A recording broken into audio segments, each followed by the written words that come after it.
బండి సంజయ్ గారు నైతిక బాధ్యత తీసుకొని కొడుకుని ఎంబడే విచారణకు పంపించాలి. నేను కూడా సూచన చేస్తున్న ప్రజాప్రతినిధిగా ధైర్యంగా ఎదుర్కోవాలి. పారిపోతే పరిష్కారం కాదు కదా. నేను బండి సంజయ్కి సూచన చేస్తున్నా. బండి సంజయ్ కూడా కష్టపడి కింది నుంచి కార్యకర్త నుంచి అక్కడికి వచ్చిండు.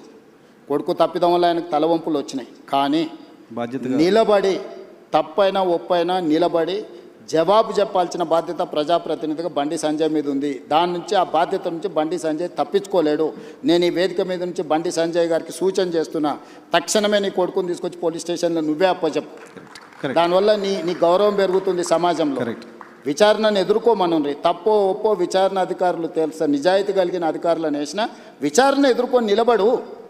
అంతే తప్ప పారిపోతే ఆదర్శంగా ఉండాలి. ఇప్పుడు మేము ఇవన్నీ ఇవన్నీ అసర్టైన్ చేసుకున్న తర్వాత కంప్లీట్గా అగ్రెసివ్గా పోలీస్ బిహేవ్ చేస్తారు. ఇప్పుడు ఇవన్నీ అసర్టైన్ చేసుకొని నోటీసులు ఇచ్చినాం, వాళ్ళకి సమయం ఇచ్చినాం.